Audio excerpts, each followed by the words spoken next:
Hello, friends. I am Maggie, a graphic designer and miniature artist. I'm currently working on a miniature children's book series, and today I'm sharing with you one of the most magical stories ever written, Peter Pan. Let me show you the design of this tiny book.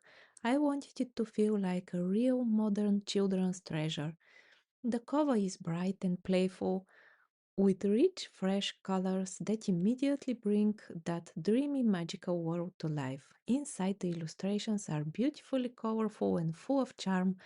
They really capture the spirit of Neverland, the adventure, and that sense of childhood wonder. Even though the book is so small, I tried to keep every detail crisp and visually engaging, just like a full size illustrated edition. One of the reasons I chose Peter Pan is because it is in the public domain. This means that the book is no longer protected by copyright and can be freely used, shared, and adapted by anyone. For artists and creators like me, this is such a wonderful opportunity. We can bring classic stories back to life in new and creative ways, like this miniature version. The author of Peter Pan is J.M. Barrie, and his life is just as fascinating as his story. Barrie was a Scottish writer who formed a very close bond with the Llewellyn Davis boys, five brothers named George, Jack, Peter, Michael, and Nicholas. He met them in a London park and became like a father figure to them, especially after their own parents passed away.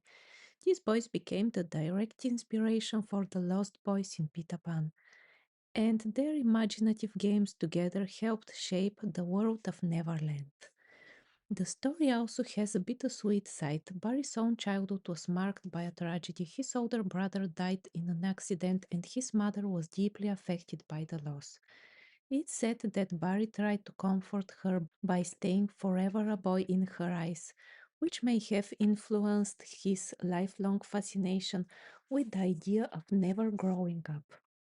And even later, the real lives of the Llewellyn Davis boys were touched by sadness, with some of them dying young. Knowing this adds a deeper emotional layer to Peter Pan. Beneath the magic and humor, there's also a quiet reflection on time, memory, and the fragility of childhood. A few interesting facts. The character of Peter Pan first appeared in an earlier book by Barry before becoming the famous play and novel we know today.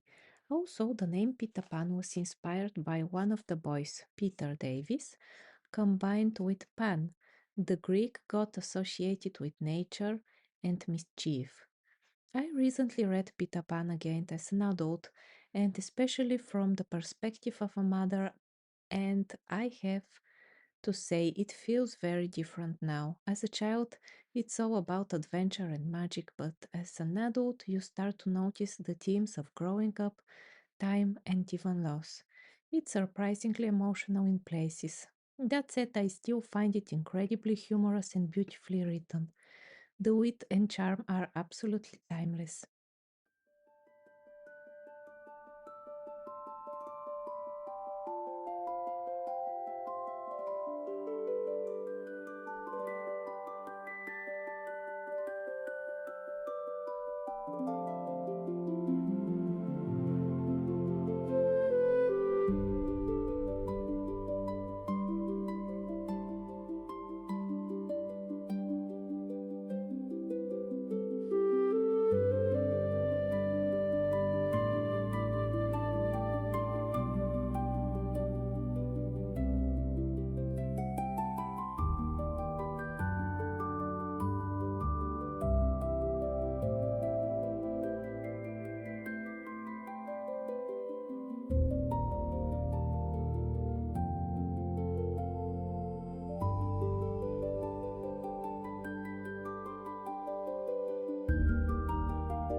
And here is the finished miniature book. I honestly love how it turned out. It looks so delicate and magical, like something straight out of a fairy tale.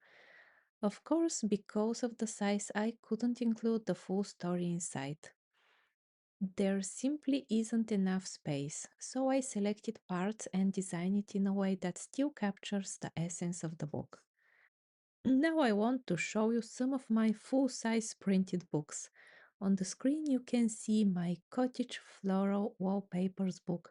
This one is perfect for cozy miniature interiors. Next is my floral wallpapers collection, full of vibrant and elegant designs. Then I have the parquet flooring designs, which is great for adding realistic detail to miniature floors. After that is my Christmas crafts book, filled with festive ideas and printables.